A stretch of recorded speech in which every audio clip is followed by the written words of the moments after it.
17장의 말씀입니다.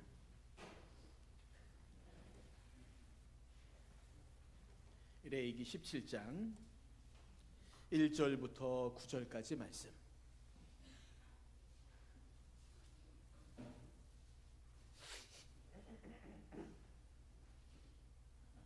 레위기 17장 1절부터 9절까지 말씀 한 절씩 말씀 교독하시겠습니다. 여호와께서 모세에게 말씀하여 이르시되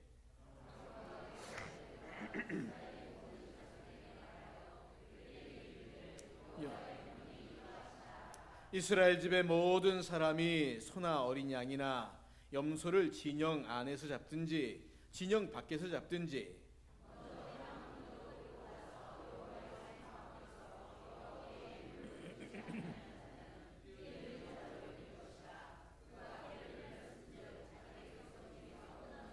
그런즉 이스라엘 자손이 들에서 잡던 그들의 제물을 회막문 여호와께로 끌고 가서 제사장에게 주어 화목제로 여호와께 드려야 할 것이요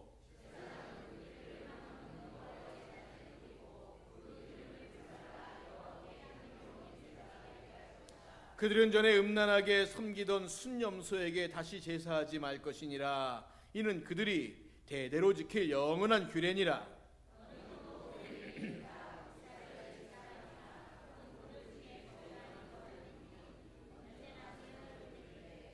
회막 같이 읽겠습니다. 회막문으로 가져다가 여호와께 드리지 아니하면 그는 백성 중에서 끊어지리라. 아멘.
주님의 이름으로 축복하겠습니다. 손을 들고 옆에 사람 축복합니다.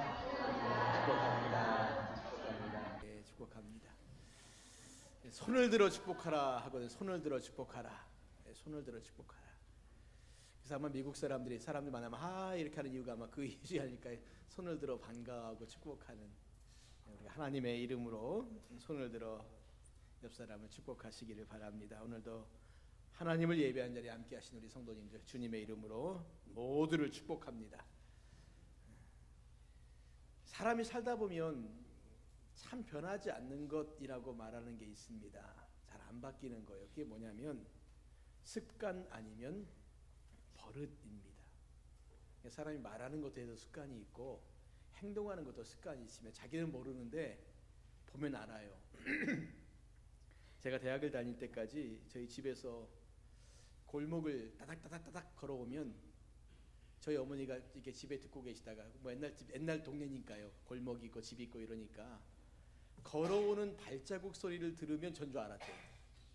저는 제가 어떻게 그런지 모르는데 걸어오는 발자국 소리를 들으면 전 줄 알았대요. 나중에 신발을 보면 신발이 희한하게 이게 바깥쪽에 굽이 달아 있습니다. 그러니까 제가 그렇게 걷나 봐요. 근데 그 걷는 걸음 소리가 어머니 입장에서는 이게 우리 셋째 아들 온다 아마 그렇게 들리셨던 것 같습니다. 3살 버릇 8가지 간다라는 그런 속담이 있지 않습니까? 그 속담처럼 사람들은 자기가 알게 모르게 익숙해진 것들, 그것이 좋으냐 나쁘냐 이 개념이 아닙니다. 그냥 익숙해진 것들 그거 새롭게 고친다라는 것 참 어렵다라는 거죠. 예전에 불교에 오랫동안 신치해 있다가 예수님을 믿게 된 한 분의 간증을 들으면서 제가 그것을 생각했습니다. 이분이 교회를 처음 와서 예배당에 딱 들어오자마자 한 일이 뭔지 아세요? 두 손을 딱 모으고 강단을 향해서 이렇게 합장을 했답니다. 절에 들어가면 그렇게 하잖아요. 그렇죠? 법당에 들어가면 이렇게 손 모으고 절하지 않습니까? 이게 몸에 오랫동안 맨 사람이니까 두 손 딱 모으고 이렇게 절을 탁 꾸벅하고 이렇게 자리에 앉았다고 얘기를 하고 이제 뭐 새가족 소개를 하고 목사님하고 만나서 대화하는데 이분이 목사님에게 뭐라고 불렀냐면 주지 목사님 이렇게 불렀대요. 주지 스님이라는 이 말이 입에 붙은 사람이니까 목사님도 주지겠구나. 그래서 주지 목사님 이렇게 불렀대요. 그러니까 한동안 이분이 무엇인가 말을 하고 행동을 할 때마다 예전에 불교에서 익숙해졌던 그런 것들을 버리지 못해서 참 웃지 못할 고생을 했다라고 얘기하는데 뭐 그것이 옳으냐 옳지 못하느냐의 문제는 아니죠. 그냥 단순하게 참 고치기 어렵다라는 겁니다. 이스라엘 백성들이 애굽에서 400년 동안을 종살이를 했습니다. 400년이라는 시간이 결코 짧은 시간 아닙니다. 굉장히 긴 시간이죠. 우리나라도 일제 45년의 기간을 겪으면서 지금까지도 계속해서 나오는 말 가운데 하나가 뭐냐면 일제 청산이라는 말이 계속 나와요. 일본의 흔적들을 지우자. 45년이 지났고 45년 동안 있었고 벌써 이 시간들이 얼마나 많이 지났습니까? 그런데도 여전히 계속해서 일본의 흔적들을 지우자라고 말하는데 그러면 이스라엘 백성들 400년 동안 애굽에서 있었으면 그들의 삶의 모든 것이 사실은 다 애굽의 문화입니다. 언어도 그럴 것이고요. 종교적인 행위도 그럴 것이고 먹는 것, 입는 것, 자는 것 사실은 그들이 약간 좀 독립되어져 있긴 했지만 거의 대부분의 모든 것들이 애굽의 문화에 익숙해져 있었을 것이라는 거죠. 하나님께서 이스라엘 백성들을 출애굽시키시면서 해변길로 가면 일주일 만에 갈 수 있는 가까운 거리를 그렇게 가지 않으셨습니다. 하나님은 이스라엘 백성들을 약 3개월 아니면 1년 이상의 시간들을 좀 가지려고 먼저 생각하셨던 게 뭐냐면 홍해를 건너서 시내산까지 가는 시간이 3개월이었습니다.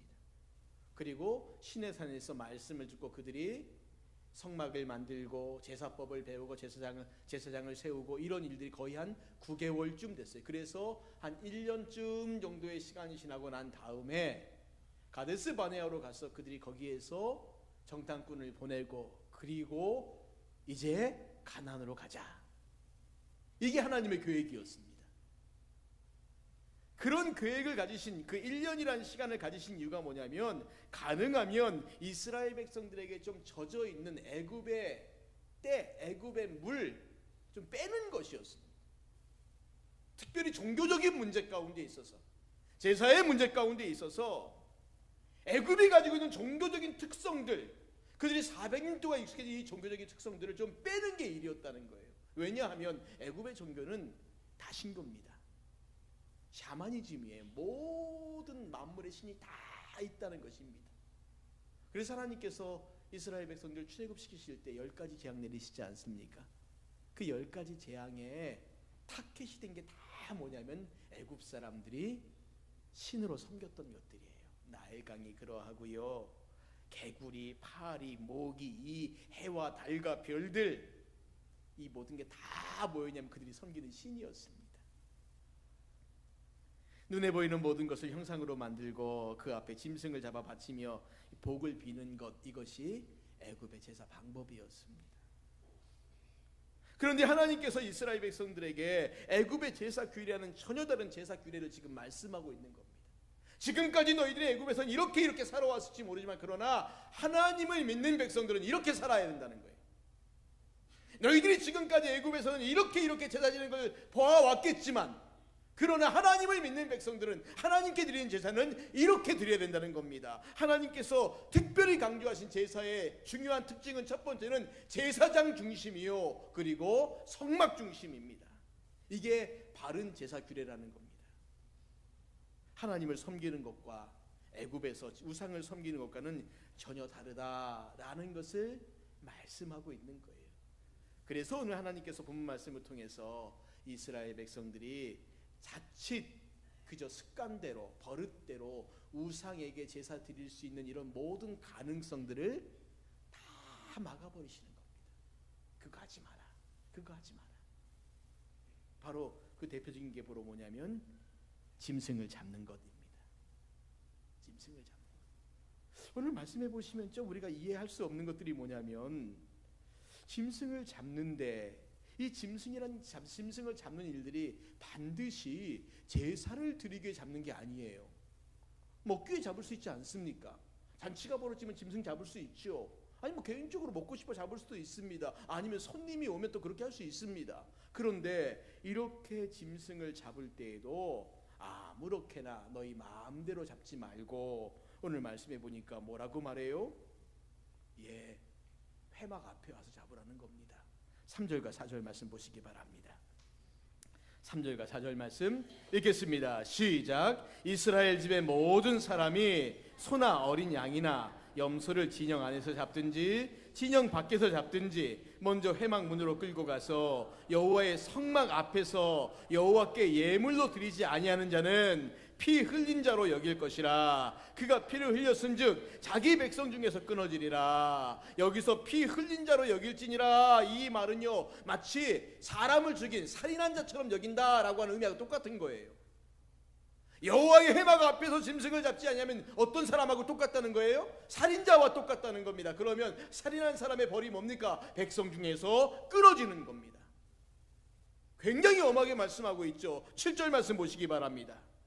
7절 말씀 이렇게 말씀하고 같이 한번 읽겠습니다. 시작. 그들은 전에 음란하게 섬기던 순염소에게 다시 제사하지 말 것이니라. 이는 그들이 대대로 지킬 영원한 규례니라. 이 말씀은 우상 숭배하지 말라는 거예요. 짐승을 하나님 앞에 나와 잡지 아니하면 그것 자체가 뭐예요?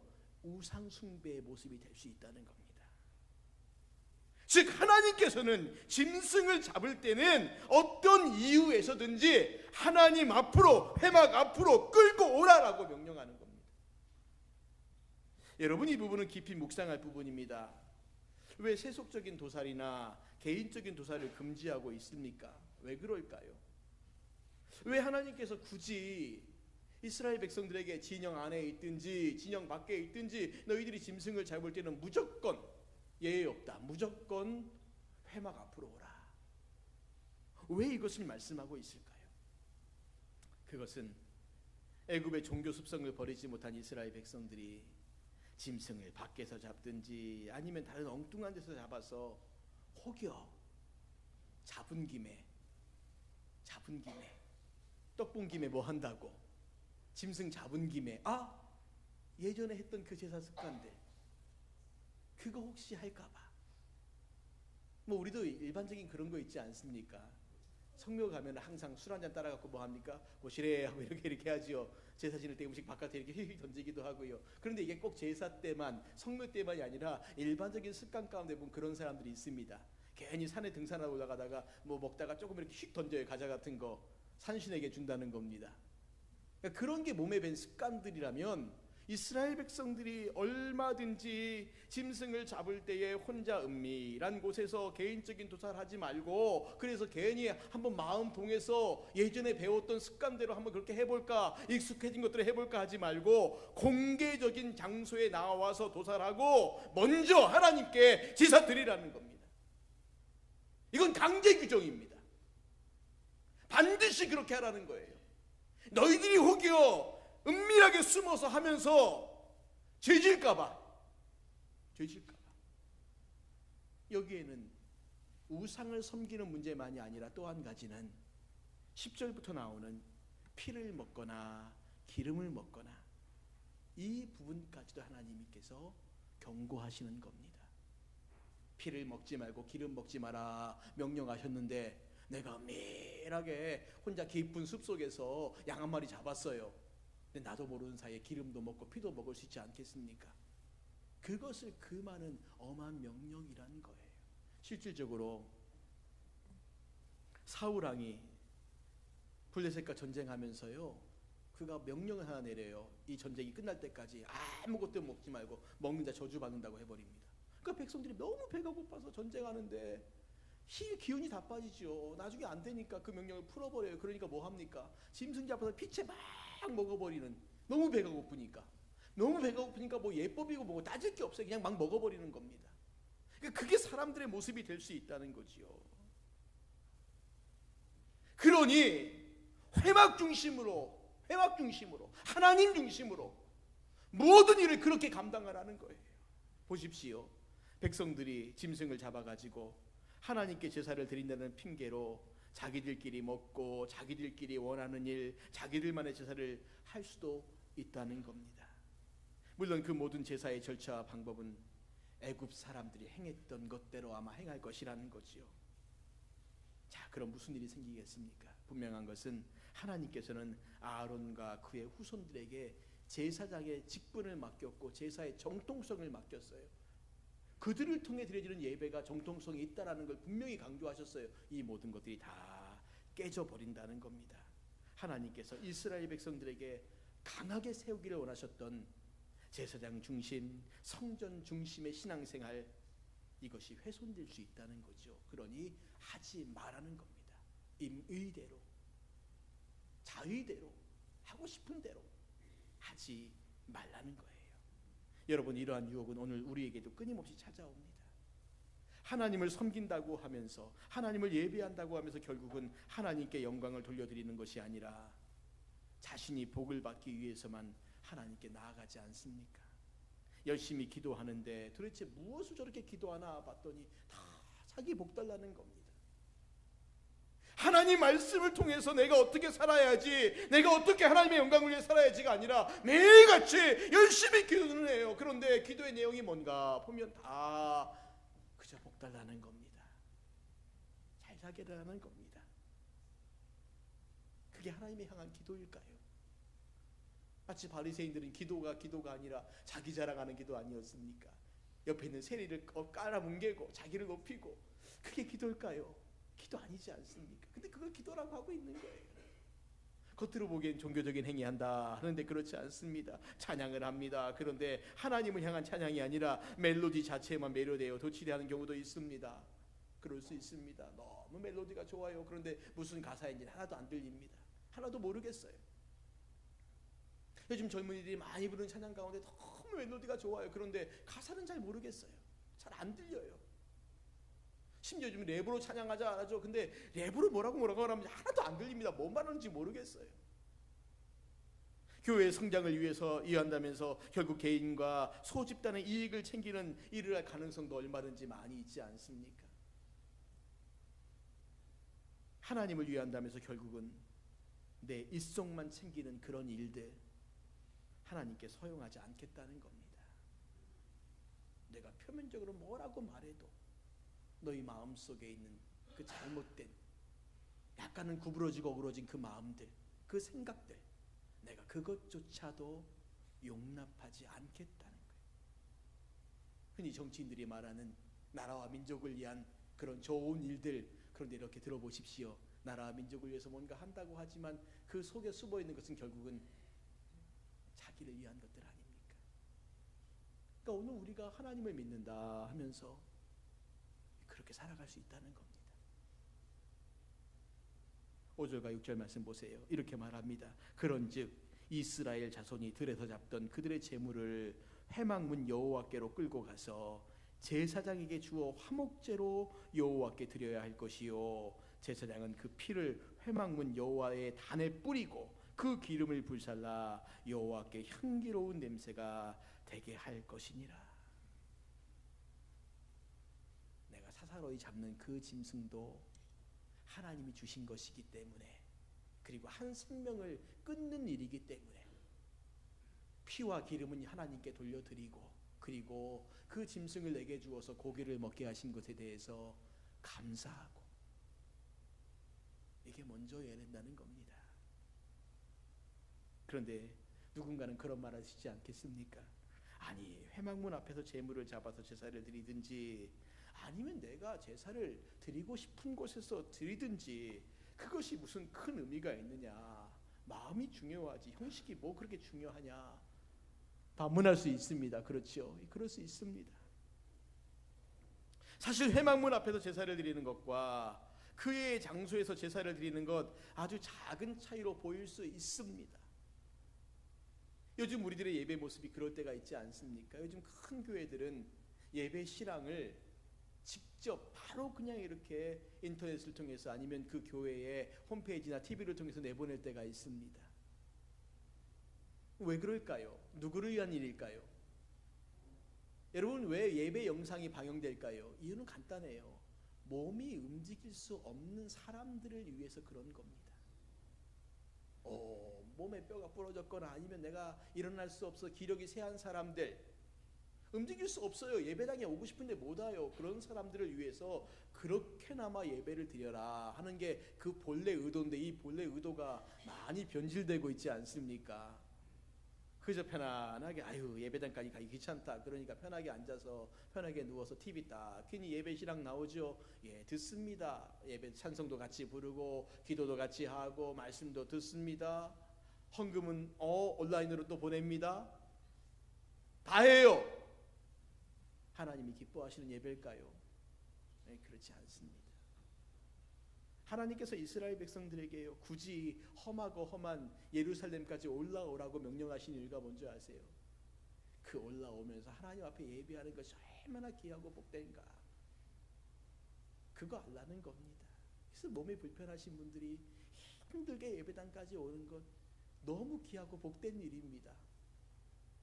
나 너무 힘들어서 못 가겠어요. 그런데도 예배당을 그리워하고 사모하면서 하나님 앞에 나오는 거예요. 그것을 하나님께서 원하신다는 겁니다. 마치 이스라엘 백성들이요, 회막까지 와라 그러니까 좀 떨어져 있는 사람들 귀찮을 거 아닙니까? 이거 저기까지 꼭 가야 돼?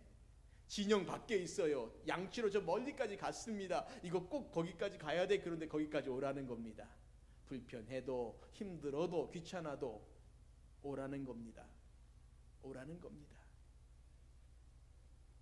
아주 작은 것 때문에 하나님 말씀에 대해서 내 임의대로, 내 마음대로 생각하고 판단해서 내 뜻대로 결정하지 말라는 겁니다.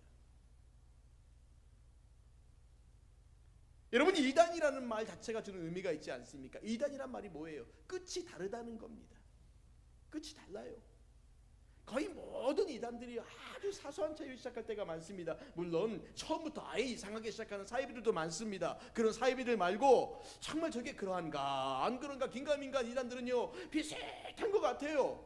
그런데 나중에 지나가 보면 그 처음에 약간의 차이가 나중에는 좁힐 수 없는 큰 차이, 큰 간격으로 벌어지고 맙니다. 하나님께서는 이스라엘 백성 그 누구도 하나님의 말씀에서 단 한 발짝도 벗어나기를 원하지 않고 계십니다. 모두가 1.1획도 틀림이 없는 하나님의 말씀에 내 생각을 1%도 추가하지 말고 순전하게 그 말씀대로만 순종하기를 원하신다는 겁니다. 만약 하나님의 말씀에 내 생각, 내 지식, 내 경험을 1%라도 첨가시킨다면 이미 그것은 우리가 하나님의 말씀을 거역하기 시작하는 첫 발걸음이라는 거예요. 아주 작은 차이로 인해서 큰 제약들을 만들 수 있다는 겁니다. 조그마한 내 주장이 하나님 앞에서 결국은 큰 범죄로 만들어질 수 있습니다.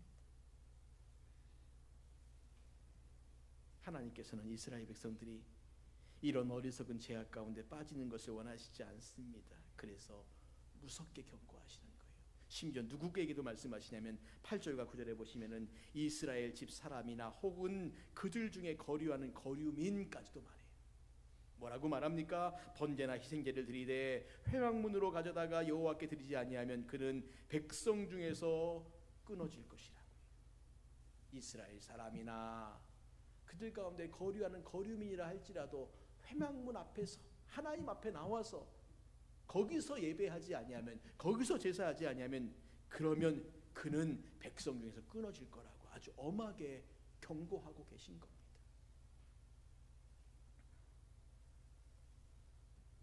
아주 작은 것 같지만, 별것 아닌 것 같지만, 우리의 생각으로 이게 더 옳아 보이는 것 같지만, 더 좋아 보이는 것 같지만, 그러나 하나님 말씀하시면 그저 그 말씀 앞에 예하고 순종하라는 겁니다. 이게 참 어렵지요. 쉽지가 않습니다. 얼마나 우리 생각이 많은지, 그 생각들 가운데 대부분은 다 우리의 살아가는 형편과 환경들 가운데 이게 좀 더 나은 것 같은데, 누구에게요? 자기에게요. 그래서 구약 성경에서 우상을 만들지 말라라고 말할 때 그 우상을 뭐라고 말하냐면 자기를 위하여 만든 우상이라고 말해요. 자기를 위하여 새긴 우상이라고 말합니다. 우상을 만들 때 우상이 좋아서 만들까요? 아닙니다. 자기를 위해서 만드는 거예요. 우리가 하나님의 말씀대로 순종하며 살아갈 때 때로는 그 순종하며 살아가는 것이 우리를 참 불편하게 만들 수 있습니다. 힘들게 만들 수 있어요. 때로 많은 것들을 손해보게 만들 수 있습니다. 그런데 하나님이 원하시는 것은 바로 여기 있습니다. 그렇게 살면 불편할 것 같지, 그래도 순종해. 그렇게 살면 손해볼 것 같지, 그래도 순종해라. 그렇게 살면 너한테 별로 이익이 없을 것 같지, 그래도 순종해라. 우리가 공동체를 위한다는 말이 그거 아니겠습니까? 내가 좀 손해봐도 양보하는 겁니다. 그렇지요. 그래서 여러분, 어떤 사람들의 말을 들을 때에도 저 사람이 어떻게 말하나 들어보십시오. 저 사람의 말 가운데 다분히 자기가 좋아하는 쪽으로 가고 있구나, 그러면 그 이기적인 겁니다. 근데 우리 대부분 다 그렇죠. 하나님이 원하시는 것은 너의 이익을 위해서 살지 말고, 첫 번째, 하나님께서 원하시는 대로 살아라. 두 번째, 너 말고 다른 사람들, 그들의 이익을 위해 살아라라고 말씀하고 있습니다. 그저 네가 조금 더 손해보고 말아라. 네가 좀 덜 가져가고 말아라. 굳이 좀 더 가져가겠다고, 조금 더 이익 보겠다고. 제가 노예 일을 하면서 이전에 그냥 노예에 참석할 때는 그냥 목사님들 나와서 이런저런 발언하면 그냥 듣고만 있었습니다. 그냥 신경도 별로 안 썼고요. 그런데 이 일들을 막 앞에서 주재하고 주관하다 보니까요, 이제 이렇게 들으면 자꾸만 귀가 쫑긋하게 저들의 말의 의미가 뭔가라는 걸 생각을 합니다. 근데 말의 의미가 재밌게도 표면적으로 보여지는 것은 굉장히 공공의 이익을 위해서 말하는 것 같은데, 사실 그 말 가운데는 자기의 이익이 굉장히 많이 포함되어 있습니다. 포장을 잘하고 있어요. 그냥 무심히 들으면 모르는데 유심하게 이렇게 귀를 기울이고 들으면 들립니다. 저분이 지금 자기 손해 안 보려고 저러는구나. 우리가 하나님 말씀 앞에 순종한다는 것도 거기 아닐까요? 무엇이 순종입니까? 손해 보더라도 순종하는 겁니다. 어려움 겪더라도 순종하는 겁니다. 그게 맞습니다. 산꼭대기에 있는 예루살렘 성전에 올라가라 그러면 내가 산을 향하여 눈을 들리라, 나의 도움이 어디서 올꼬, 그리고 그 성전 꼭대기까지 꾸벅꾸벅 걸어 올라갑니다. 굳이 거기까지 걸어가야 한다는 겁니다. 힘드니까 저 밑에 여리고에 앉아갖고 모르겠다, 여기서 예배드리고 가야지, 그렇게 하지 말라는 거예요. 그저 힘들지만 그 예루살렘 그 산길을 올라가라는 겁니다. 그게 하나님이 기뻐하시는 거예요. 그저 작은 나의 이익과 작은 나의 생각으로 하나님의 말씀을 오염시키거나 변질시키지 말라는 겁니다. 그 작은 것 하나가 오히려 나를 더 크게 무너뜨릴 수 있다는 거죠. 여러분 예전에 타이타닉이라는 영화를 보신 일이 있을 겁니다. 이 타이타닉은 이 배는 굉장히 큰 배였어요. 아마 그 당시 만들어진 배 중에 가장 컸다라고 그렇게 말하는데 길이가 300m가 넘었습니다. 그런데 이 배가요 1912년 영국에서 뉴욕으로 첫 출항을 하면서 침몰했는데 1,500명이 다 죽었어요. 물론 살아남은 사람도 있습니다. 그동안 일반적으로 가장 많이 받아들였던 침몰 사고의 원인은 타이타닉호가 빙산에 부딪혀서 배 옆에 큰 구멍이 뚫려서 침몰했다. 우리 본 영화도 배가 반으로 쫙 갈라져서 물속에 탁 가라앉는 이런 장면을 보여주는데요. 그러나 최근 잠수부들과 과학자들도 이루어진 국제적인 조사팀이 음파 조사를 통해서 진흙 속에 묻혀있는 이 유람선을 탐사한 결과 배의 파손 부분은 예상외로 작은 것이었다고 합니다. 배 옆에 큰 구멍이 뚫린 것이 아니라 비교적 작은 틈새들이 대여섯 개가 있었다는 겁니다. 그 구멍을 통해 물이 들어왔고 결국은 그게 배의 침몰 원인이 됐다라는 거죠.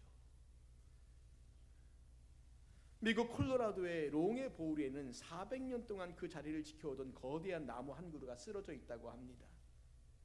그 나무는 14번이나 벼락을 맞았고 수많은 눈사태, 폭풍우에도 굳굳이 버티고 있었습니다. 그런데 언제부터인지 조그마한 딱정벌레들이 이 나무에 기어들어가 나무의 속을 갉아먹기 시작했고 차츰 나무는 이 거대한 체구를 지탱하고 있던 힘을 잃었습니다. 나무는 큰 죄를 이겨내고 장장 400년 넘도록 살아왔지만 정작 딱정벌레의 습격에는 아무런 힘도 쓰지 못하고 나무가 무너져 버렸습니다. 때로는 아주 작고 사소한 것을 이겨내지 못해 그간 이루어온 큰 일을 그르치는 경우가 있습니다. 우리는 작은 죄도 멸시하면 안 된다는 겁니다. 하나님은 작은 죄도 크게 보시는 분이기 때문입니다. 러시아의 문호인 톨스토이의 작품 가운데 이런 이야기가 있습니다. 어느 신부에게 2명의 여인이 찾아왔습니다. 한 여인은 자기는 큰 죄를 지은 죄인이라며 하염없이 눈물을 흘렸고 또 한 여인은 자기는 일생 살면서 이렇다 할 큰 죄는 짓지 않았지만 자질구레한 잘못은 좀 많다라고 말했습니다.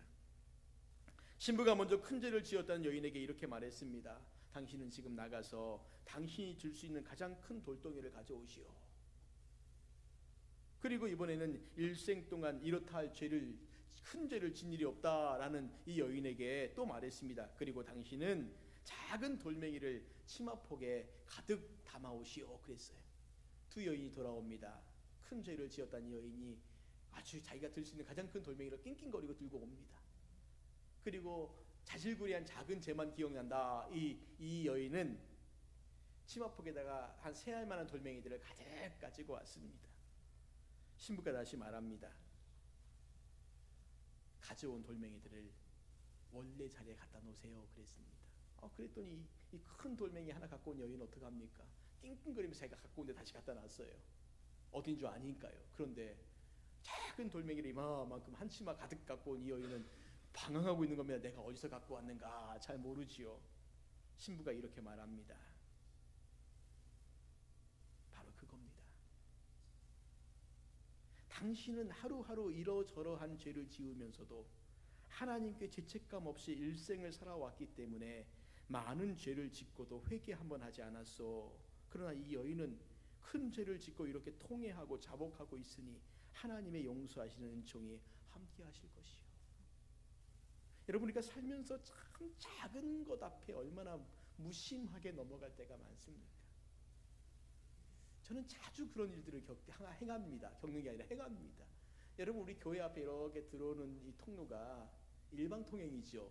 그렇죠. 이렇게 내려가는 길인데 뭐 그냥 한 몇 미터만 쓱 들어오면 되기 때문에 우리 거의 대부분 모든 성도들은 모든 성도라고 말하면 죄송합니다. 아닌 사람도 있으니까 참 많은 분들이 그냥 이렇게 쓱 하고 들어올 때가 많습니다. 제가 이 동네 사시는 어떤 분한테 저도 이렇게 쓱 들어오는데 그분이 그래요. 차에서 딱 내리는데 일방통행을 위반하시는 분이 목사님이셨구만요 그러더라고요. 제가 그 말을 듣는데 한편으로는 조금 이게 죄송합니다. 짜증도 좀 났어요. 왜냐하면 이거 뭐 조금 몇 미터도 10미터도 안 되는데 라는 생각이 들었는데 그 말을 듣고 또 한동안 또 생각을 했습니다. 교인들이 이걸 제일 많이 위반한다는 거예요. 근데 맞습니다. 우리 교회가 제일 가깝게 들어오니까 제일 많이 위반한다고 하는 그 말을 제가 딱 듣는 순간에 맞다. 우리가 참 살면서 그냥 작은 것 별거 아니라고 쉽게 넘어가고 또 누가 그거 잘못했지라고 말하면 그때부터 자기 변명을 열심히 하지 않습니까? 열심히 합니다. 제가 이 말하면 저희 집사람 얼굴을 못 봐요. 항상 제가 변명하거든요. 위반하면 변명합니다. 그럴 수도 있지 뭐 그럴 수도 있지라고 열심히 변명합니다. 요 앞으로 이렇게 쑥 들어오는 이게 굉장히 짧은 거리가 있고 우리가 삥 돌아와 한참을 돌잖아요. 그러니까 그냥 생각에 들어가고 말지. 그런데 이것만 그러겠습니까? 우리가 살면서요.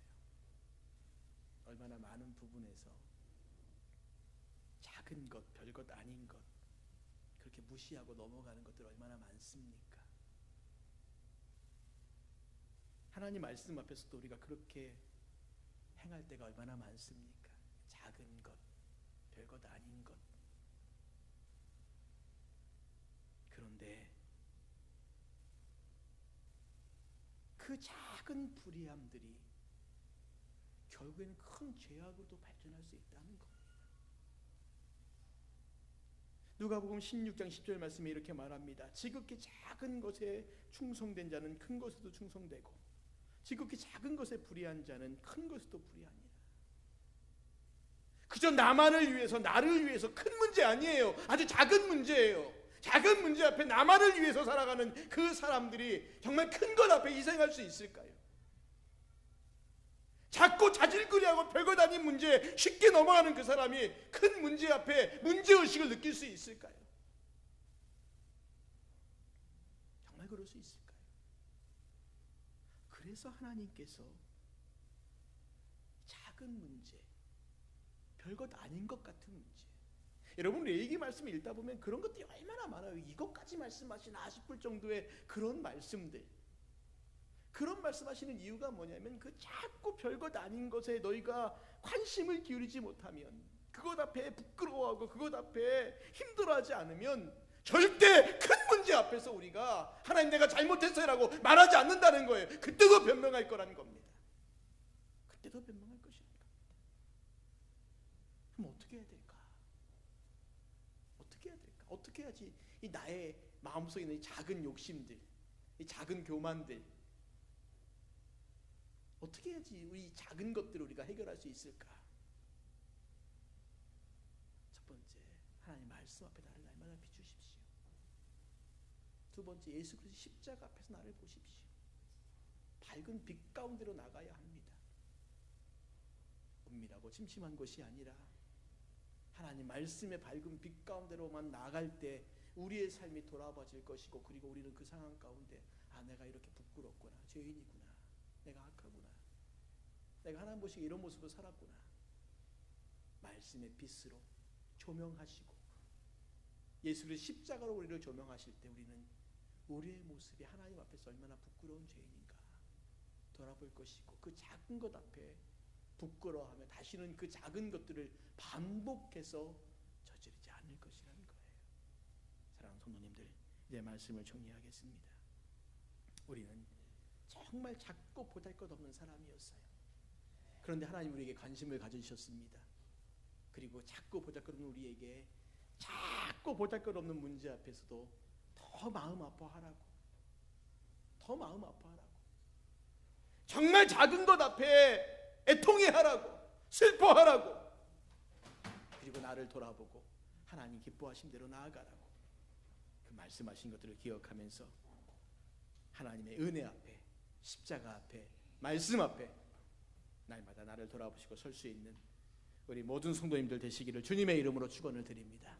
우리 시간 같이 찬양하겠습니다. 난 지극히 작은 자, 죄인 중에 계수, 무익한 날 부르셔서 간절한 기대와 소망 부끄럽지 않게 십자가 전케 하셨네. 같이 찬양하고 기도하겠습니다.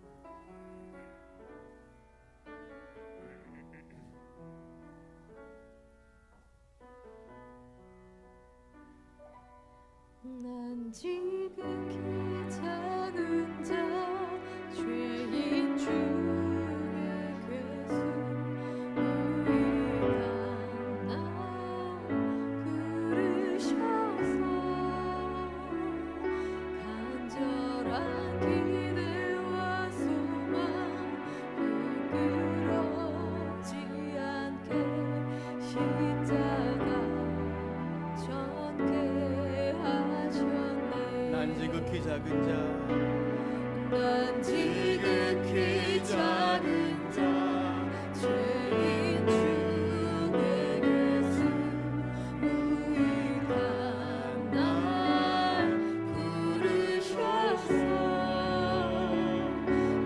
간절한 기대와 소망 부끄럽지 않게 십자가 전개하셨네.